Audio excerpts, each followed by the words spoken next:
Hello बच्चों, आप सब कैसे हैं। बच्चों, आज हम लोगों का टिश्यू चैप्टर का आज लेसन फोर्थ है, यानी फोर्थ पीरियड चलेगा। आज हम लोग स्टार्ट कर रहे हैं animal tissue. Animal tissue, animals में कौन कौन से टिश्यू, पहले मैं लिस्ट बना दूं, फिर एक एक करके हम उनको देखेंगे।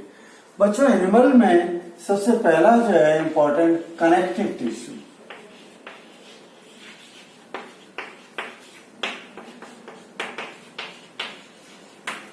दूसरे नंबर पर मस्कुलर टिश्यू।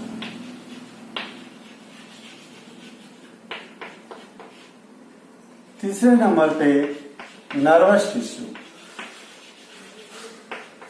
और लास्ट हम लोग लेंगे चौथा जो है वह है इपिथेलियल टिश्यू।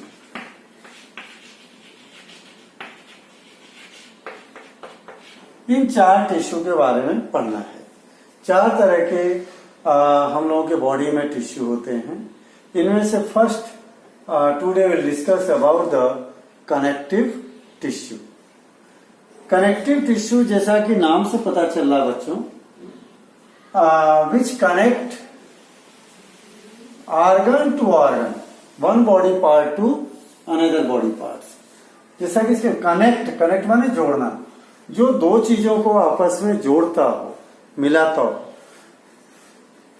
उसको हम बोलेंगे कनेक्टिव टिश्यू। कनेक्टिव टिश्यू भी कई तरह के हैं।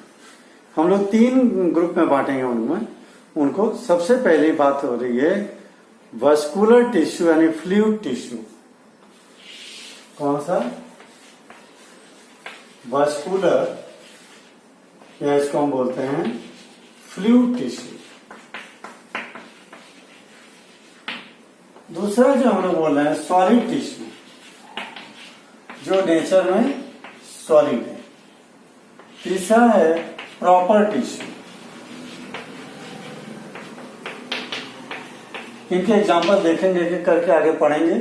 सबसे पहले आज हम लोग बात करते हैं वस्कुलर टिश्यू यानी फ्लूइड टिश्यू, फिर इसके बाद इसकी बात भी कर लेंगे।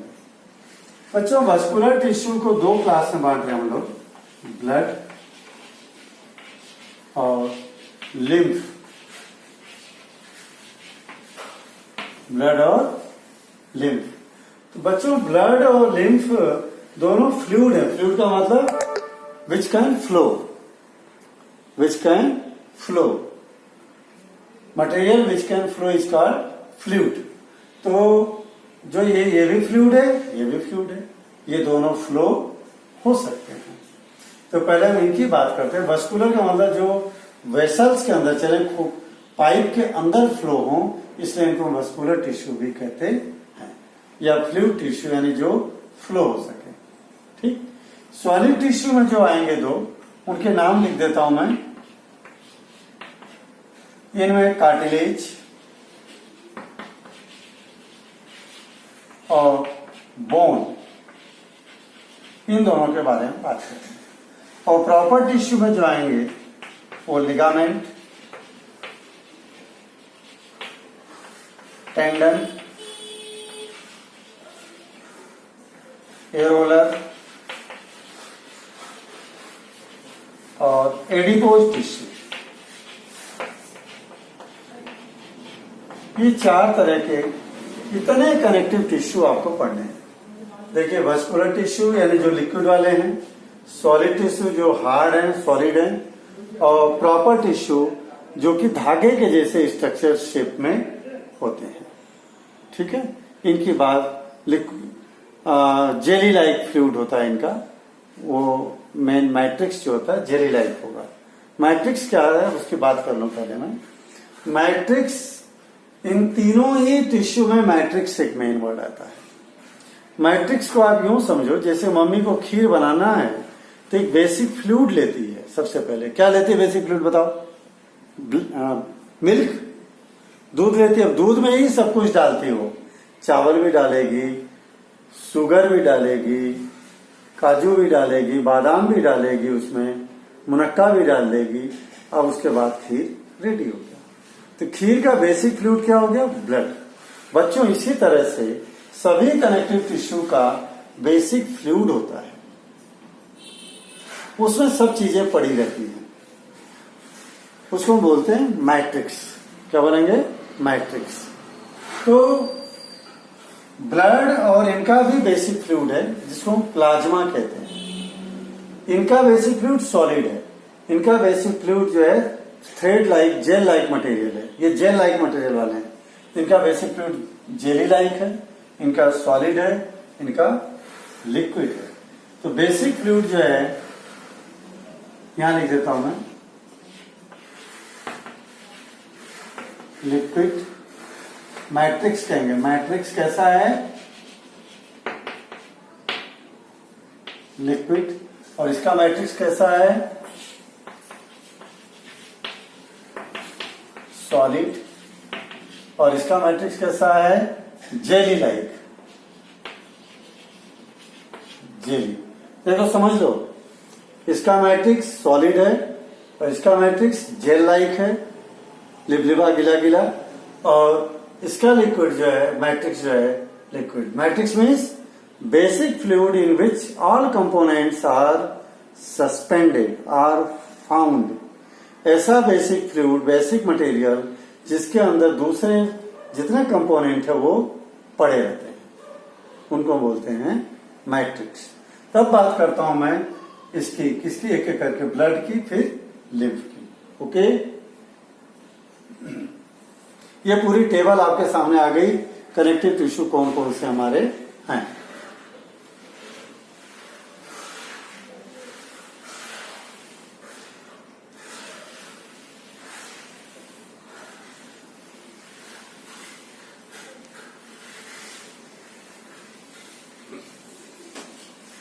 बच्चों सबसे पहले हम बात करें ब्लड की।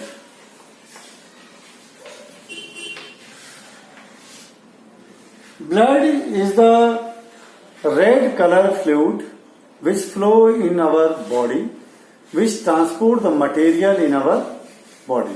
ब्लड के बहुत सारे काम हैं। अभी हम बात करेंगे एक एक करके उसके कंपोनेंट्स की, तब उसमें बात आएगी। अभी तो इतना याद रखें, ब्लड इज रेड कलर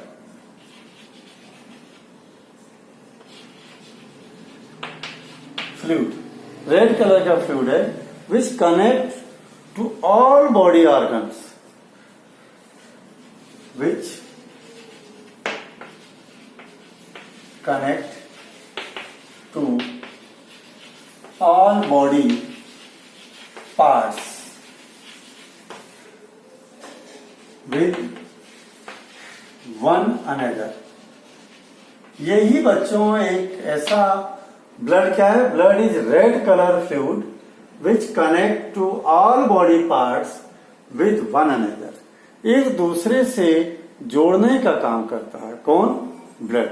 सभी हिस्सों को। हमारे शरीर का कोई अंग ऐसा नहीं है, कोई पार्ट ऐसा नहीं है जहां ब्लड नहीं पहुंचता है। अगर जहां ब्लड नहीं पहुंच रहा, अगर कोई पार्ट ऐसा है, इसका मतलब वो डेड है। वो कैसा? डेड। जैसे बाल है हमारे और ये नाखून का ऊपरी सरफेस, केवल दो ही पार्ट है। बाकी ब्लड हमारे सभी पार्ट्स को एक दूसरे से कनेक्ट करता है। ये तो ब्लड की डिफाइन हो गए components, number 1। Number 2, components of blood. Blood के कौन कौन से कंपोनेंट हैं? उनमें प्लाज्मा, WBC, RBC और 4th प्लेटलेट्स। क्या नाम है? प्लेटलेट्स। प्लाज्मा क्या है? देखो, जो मैट्रिक्स की बात कर रहे थे हम लोग, कनेक्टिव टिश्यू में लिक्विड मैट्रिक्स होता है, वही यहां प्लाज्मा है। क्या ये? Plasma. Plasma acts as a matrix in which WBC, RBC and blood platelets are get suspended। उसमें ये पड़े रहते हैं सब, किसके अंदर? प्लाज्मा के अंदर। प्लाज्मा क्या है? इट इज, पहले प्लाज्मा के बारे में दो बातें लिख रहा हूं। It is colourless. बच्चों जरा ध्यान देना, हमारे एनसीईआरटी की बुक में इसको कलरलेस फ्लूइड बताया है, जबकि कई सारे रिफ्रेशर में इसको येलोविश फ्लूइड बताया है, हल्का पीले रंग का। ठीक, हम एनसीईआरटी की बात को लेकर चल रहे हैं। It is colourless fluid. It has 90% water. इसमें 90% क्या होता है? पानी होता है। एंड 10% में mineral, protein, fat, amino acid, carbohydrates,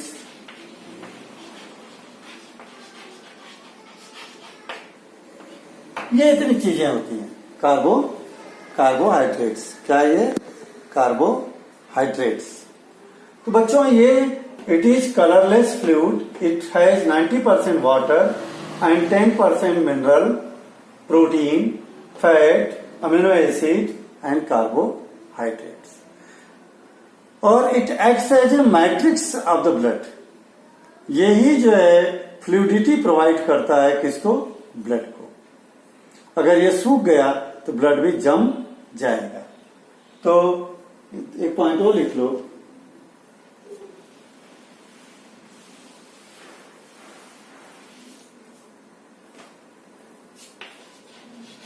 it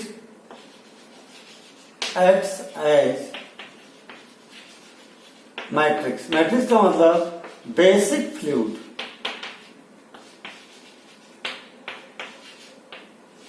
ठीक, यही जो है मैट्रिक्स है इसका, जिसके अंदर in which WBC, RBC, blood platelets and other organic and inorganic materials are found. In which RBC, WBC, platelets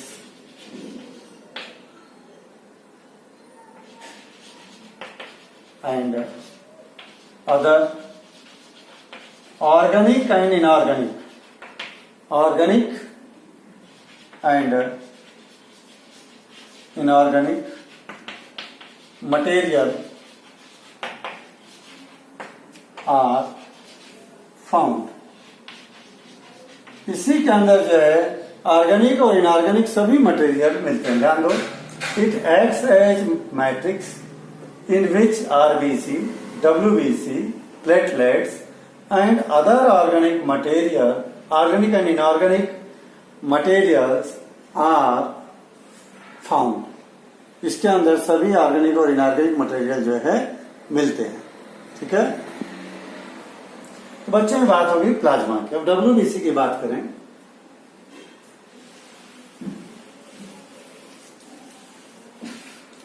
WBC का पूरा नाम है व्हाइट ब्लड कॉर्पसल्स या white blood cells. White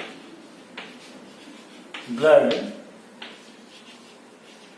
cells या कॉर्पसल्स भी बोलते हैं इसको। इसका काम क्या बच्चों? It acts as a soldiers of the body. हमारे बॉडी के सिपाही है ये, जो कि लड़ने का काम करते हैं। यानी एक तरह से हमारी बॉडी को बीमारियों से लड़ने की इम्यूनिटी प्रोवाइड करता है। यानी it fight against germs and infection. They fight against germs and infection. अपन ये कह सकते हैं they provide immunity to us. हमारे बॉडी को प्रतिरोधक शक्ति देते हैं बीमारियों से लड़ने। बोलते हैं इम्यूनिटी बढ़ाओ। इम्यूनिटी बढ़ाओ का मतलब WBC को स्ट्रांग करो। तो यही है जो आने वाले फॉरेन मैटर से, जर्म से बॉडी के अंदर कोई जहरीली चीज आ गई, कोई बैक्टीरिया आ गए, वायरस आ गए, उनसे यही लड़ाई करके उसको खत्म करते हैं। अब बात करते हैं RBC, रेड ब्लड सेल्स।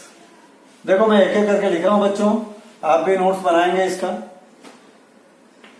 इसको हम कहते हैं रेड ब्लड सेल्स यानी रेड ब्लड कार्पसेल्स। इसका काम क्या बच्चों, इसके सरफेस पे पूरे बॉडी इसके ऊपर जो है हीमोग्लोबिन पिगमेंट जमा होता है। इट हैज हीमोग्लोबिन, आपने बहुत नाम सुना होगा,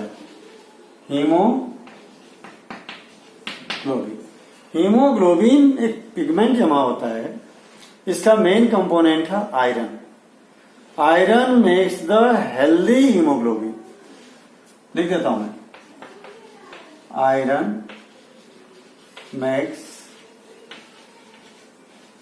हीमोग्लोबिन हेल्दी। हीमोग्लोबिन को हेल्दी कौन बनाता है? आयरन। बोलते हैं शरीर में खून की कमी हो गई या तो शरीर में आयरन की कमी हो गई। आयरन की कमी हो गई यानी WBC की कमी, RBC की कमी हो गई। हीमोग्लोबिन की कमी हो गई यानी RBC की कमी हो गई। इसलिए जब जिनको ब्लड की कमी होती है शरीर में, ब्लड की कमी से मेन तात्पर्य होता है बच्चों RBC की कमी होना। कारण बताऊं कि RBC का बहुत बड़ा इंपॉर्टेंट रोल है। RBC क्या करती है, जो हम नाक से हवा लेते हैं लंग्स में जाती है। लंग्स में पहुंचने पर RBC उस ऑक्सीजन को एब्जॉर्ब करती है। इसमें जो हीमोग्लोबिन है उसको एब्जॉर्ब कर लेता है। एब्जॉर्ब करके कहां ले जाता है? टिश्यू को, सेल्स को। वो ब्लड जाएगा वहां ऑक्सीजन सेल को दे देगा। RBC एब्जॉर्ब यानी haemoglobin absorb oxygen and distribute to all cell in our body. सभी सेल्स को देता है और फिर उन सेल में जो फूड और ऑक्सीजन दोनों रिएक्शन करते हैं और हमारे बॉडी को एनर्जी देते हैं। यही कहलाता है रेस्पिरेशन। रेस्पिरेशन मेन क्या है? फूड और ऑक्सीजन का रिएक्शन होना और एनर्जी का निकलना। This is the respiration. Breaking down of food with the help of oxygen to give energy is called respiration. तो बच्चों RBC के बारे में और लिख रहा हूं मैं। ये तो क्या है लिख दिया, और रोल क्या है इसका?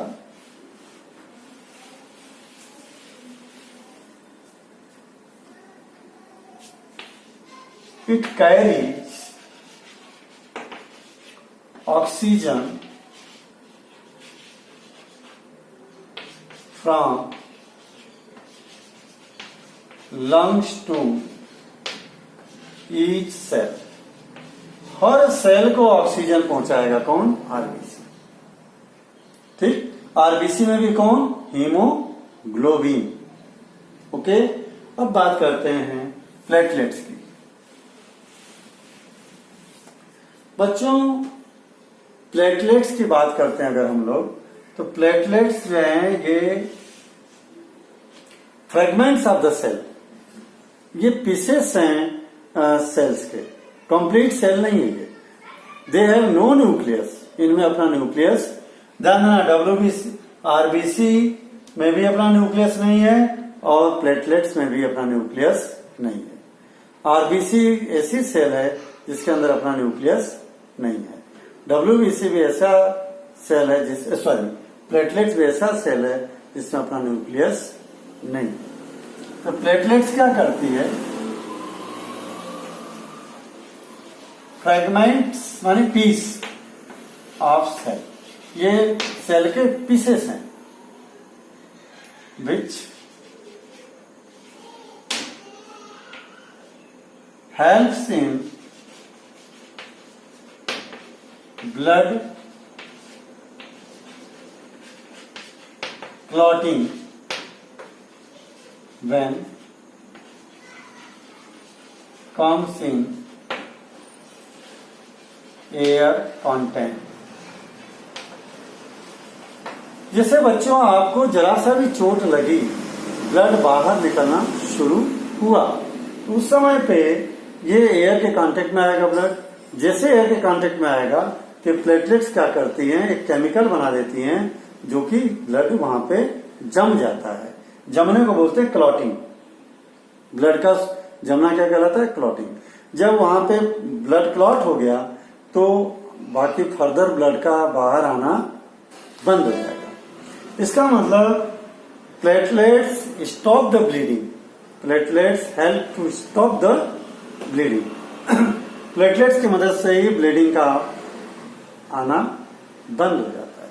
तो ये बच्चों बात हो गई प्लेटलेट्स की। इतना ही पढ़ना आपको और हमारा जो है ब्लड का टॉपिक खत्म होता है। बात करते हैं लिम्फ की।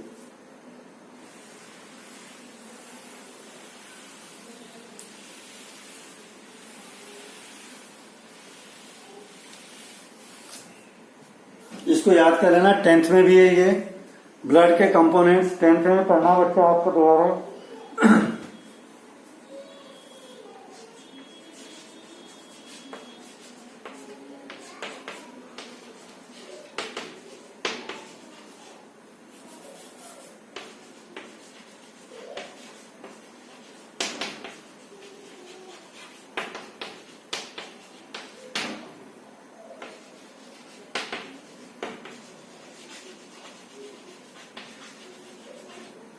क्या लिखा मैंने? It is blood without RBC. बिना आरबीसी वाला ब्लड ही है ये। इसके अंदर ब्लड के सारे कंपोनेंट हैं सिवाय आरबीसी के। It is colourless. अभी अपन ने बात किया था कि प्लाज्मा कैसा कलरलेस है। ये प्लाज्मा ही है, आरबीसी को छोड़ दो। ये जनरेट कहां होता है? It is generated in tissue. क्या होता है देखो, जैसे मान लो ये टिश्यू है, सेल्स है। यहां से जब ये ब्लड वेसल्स जाती हैं, ब्लड लेके जा रही है, ब्लड वेसल्स। तो ब्लड वेसल्स में से क्या बाहर आएगा सेल के लिए? ऑक्सीजन, ठीक। और क्या आएगा? फूड। और ब्लड में, सेल में से ब्लड में क्या जाएगा? Carbon dioxide. और क्या जाएगा? वेस्ट मटेरियल, दूसरे वेस्ट। इसका मतलब जब भी हमारा ब्लड जो है सेल के बीच में पहुंचता है तो मटेरियल का एक्सचेंज होता है। क्या होता है? मटेरियल का एक्सचेंज। ब्लड में से ऑक्सीजन सेल में आएगा, ब्लड में से फूड आएगा सेल में, और ब्लड में से, सेल में से कार्बन डाइऑक्साइड कहां जाएगा? ब्लड में। और सेल में से वेस्ट मटेरियल जो बनेंगे वो भी कहां जाएंगे? ब्लड में। ठीक, क्लियर होगी बात आपको?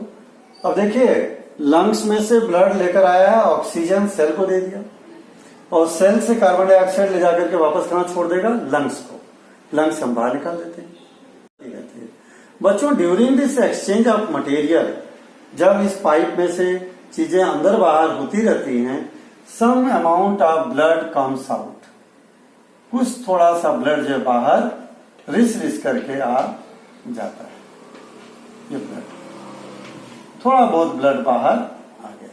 लेकिन आरबीसी नहीं आ पाती है, डब्ल्यूबीसी आ जाती है। डब्ल्यूबीसी आ जाती है। क्यों? क्योंकि छोटा सा बारीक छेद में से आना होगा। डब्ल्यूबीसी अपना शेप बदल सकती है।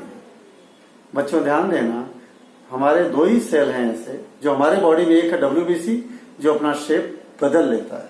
जैसे मान लो ये है, बहुत छोटे से छेद में से बाहर आना है तो डब्ल्यूबीसी लंबी होगी। लेकिन आरबीसी जो है, आरबीसी और ये डब्ल्यूबीसी भी गोल होती है, लेकिन इसका शेप ये ले लेती है अपना, तो पतली हो गई तो इसमें से निकल जाती है।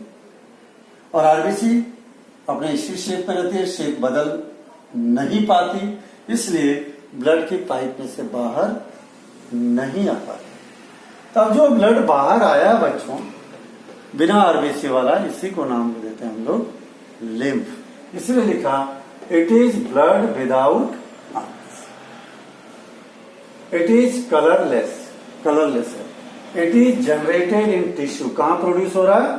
टिश्यू में, सेल्स के अंदर। क्लियर? अब यहां से कहां चला जाएगा? हार्ट की तरफ। हार्ट में घुसने से पहले ये ब्लड की पाइप में दोबारा घुस जाएगा। ब्लड के पाइप में दोबारा घुस जाएगा। देखो, ब्लड जो है हमारा हार्ट से सेल के तरफ और सेल से हार्ट के तरफ, दोनों तरफ फ्लो होता है। लेकिन लिम्फ जो है केवल एक तरफ, किधर से किधर, सेल से हार्ट की तरफ। अब वो क्या करेगा, लिम्फ जो आ गया बाहर, यहाँ किनारे किनारे चलता रहेगा, किनारे किनारे चलता रहेगा।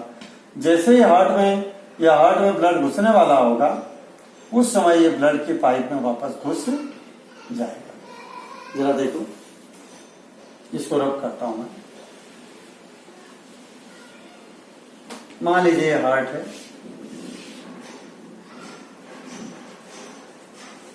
इस पाइप को कहां जाना है, हार्ट में। ठीक, जैसे ये लिम्फ चलता रहेगा, हार्ट में एंटर होने से पहले ये इस पाइप में वापस एंटर कर जाएगा। तो लिम्फ बाद में ब्लड का ही पार्ट है, हार्ट में ब्लड पहुंचने से पहले वापस ब्लड के अंदर एंटर कर जाता है। Lymph flows from tissue to heart. इसकी डायरेक्शन क्या है, lymph flows tissue to heart. Tissue से हार्ट की तरफ फ्लो होता है, जबकि ब्लड हार्ट से टिश्यू की तरफ और टिश्यू से हार्ट की तरफ, दोनों तरफ फ्लो होते हैं। ये बात हो गई बच्चों लिम्फ के बारे में। लिम्फ का रोल लिख देता हूं मैं थोड़ा सा आपको।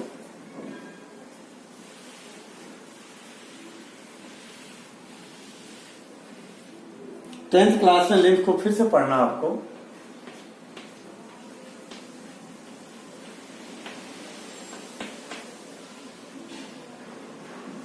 It has lymphocyte cells which fight against germs and infection। Lymph में कौन से सेल हैं, लिम्फोसाइट सेल्स, जो जर्म्स और इन्फेक्शन से क्या करते हैं, फाइट करते हैं। दूसरा, lymph node filter out dead cells.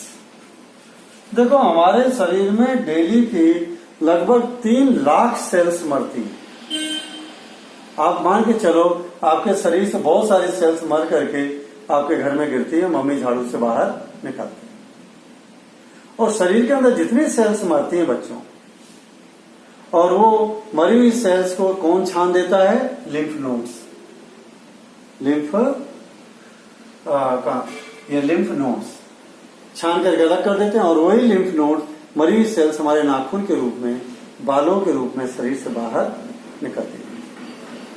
अगर डेड सेल्स को छाना ना जाए तो ब्लड में एंटर कर जाएंगे, ब्लड में एंटर कर गए तो ब्लड हमारा फ्लो होना बंद हो जाएगा। इसलिए लिम्फ नोड्स का बहुत बड़ा रोल है, मरी हुई सेल्स को छान करके निकालता है।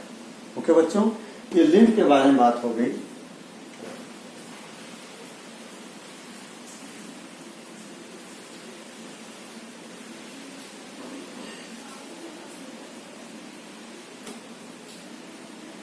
अब बात करता हूं, ये दोनों लिक्विड वाले वस्कुलर कनेक्टिव टिश्यू हो गए। अब हम बात करते हैं सॉलिड कनेक्टिव टिश्यू, यानी बोन एंड कार्टिलेज। इन दोनों को कंपैरेटिव बता देता हूं, एग्जाम में इनका डिफरेंस बार बार पूछा जाता है।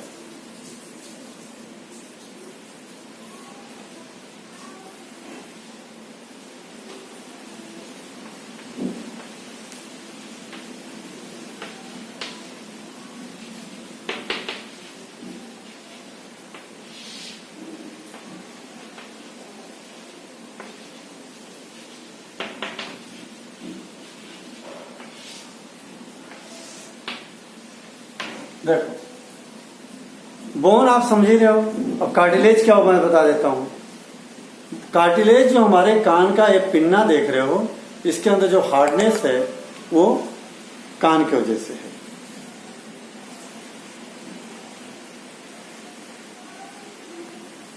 बच्चों जो कान हमारा, ये जो पिन्ना देख रहे हो, इसमें कार्टिलेज है, ठीक।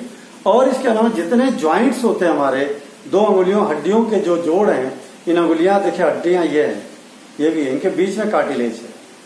जितने ज्वाइंट हैं, ज्वाइंट हम चलाते हैं तो अगर हड्डी हड्डी से यूं रगड़ खाए तो दर्द होगा। कार्टिलेज का बीच में वासर होता है, 2 बोन्स के बीच में जहां भी ज्वाइंट है वहां एक प्लेट होती है, किसकी? कार्टिलेज की प्लेट होती है, किसकी? कार्टिलेज की। देखो कार्टिलेज में ब्लड की सप्लाई अंदर तक नहीं है, इसलिए कार्टिलेज टूट गया तो रिपेयर नहीं होता है, उतना पेन भी हमको नहीं होता है। जबकि बोन में उसके अंदर तक ब्लड की सप्लाई होती है, बोन की सभी सेल्स लिविंग होती हैं, इसलिए बोन टूट भी जाती है तो वापस रिपेयर हो जाती है, क्योंकि वहां पे ब्लड की सप्लाई होती है। कार्टिलेज के केवल ऊपरी सरफेस पे ब्लड की सप्लाई होती है, अंदर नहीं। तो बच्चों बोन की बात करें तो क्या है? It is hard skeleton, skeleton माने हड्डी, और it is flexible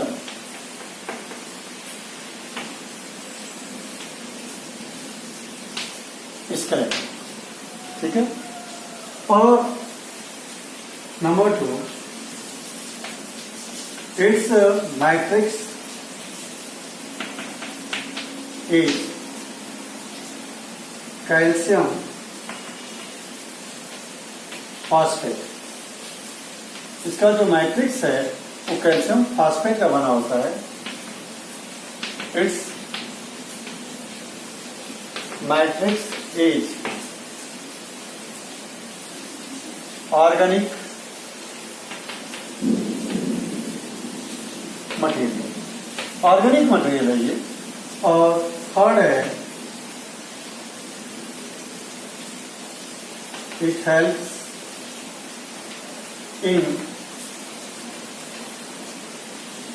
movement, movement में मदद करता है। और ये किस काम में करेगा? It prevent the friction between bones,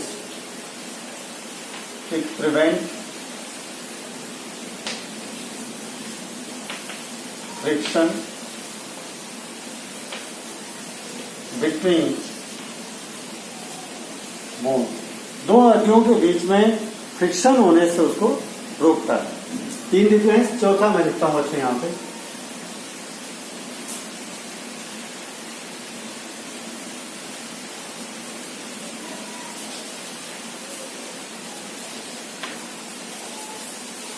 it has supply of blood, so it is repairable or it has no internal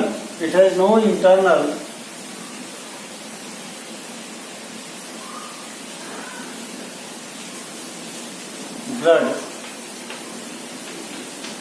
supply. So it is non-repairable. इसको रिपेयर हम लोग टूट गई, अगर हमारे घुटने के ऊपर भी एक प्लेट होती है कार्टिलेज की, वो टूट गई तो रिपेयर नहीं होती है। कान का अगर हमारा पिन्ना टूट गया, पहलवान लोग जो होते हैं कुश्ती लड़ते हैं, रेसलर, उनके कान को तोड़ दिया जाता है। कारण कि अगर नहीं तोड़ते हैं तो वो कभी भी लड़ाई कुश्ती के दौरान इसको दबाते हैं तो उनको हल्का पेन होता है, ठीक। तो इसको तोड़ा हुआ रहता है ताकि इसको दब भी जाए, कुछ भी हो जाए, उनको फर्क नहीं पड़ता है, ये रिपेयर दोबारा नहीं होता है। बच्चों जितने भी बोन के ज्वाइंट हैं, हर बोन के ज्वाइंट पर ये होते हैं। बुढ़ापे में बोलते हैं घुटना आपस में हड्डियां रगड़ खा रही हैं, क्योंकि उनका वाशर जो है कार्टिलेज का, जैसे 2 बोन है मान लीजिए, देखिए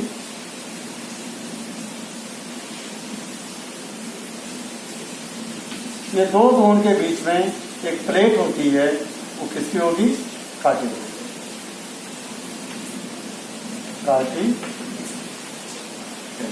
और ये बोन, और ये भी बोन। 2 बोन के बीच में प्लेट लगी रहती है कार्टिलेज की। क्योंकि अगर बोन से बोन रगड़ खाती है तो पेन होगा, दर्द होगा। लेकिन अगर बीच में कार्टिलेज है तो दोनों बोन रगड़ नहीं खाएंगी, फ्रिक्शन नहीं होगा, क्योंकि कार्टिलेज में कोई ब्लड सप्लाई नहीं है, इसलिए इससे पेन हमको होता नहीं है। बुढ़ापे में जाकर के घुटनों के हड्डियों के बीच का कार्टिलेज घिस जाता है, इसलिए हड्डियां से हड्डियां रगड़ खाती हैं तो दर्द होता है। हड्डियों के जो ऑपरेशन बोलते हैं ना, घुटने का ऑपरेशन करा लो, क्या होता है, यही नई प्लेट प्लास्टिक की डाल देते हैं। ठीक है, तो बच्चों हमारा आज ये 4 पॉइंट मैंने इनको डिफरेंस भी लिखा दिया। ठीक, इनके रोल भी बता दिए। कनेक्टिव टिश्यू के 2 पार्ट कर लिया हम लोगों ने, कौन कौन से, सॉलिड कनेक्टिव टिश्यू और फ्लूइड कनेक्टिव टिश्यू। अब रह गया है proper connective tissue, next lesson में करेंगे। ओके बच्चों, हैव ए गुड डे।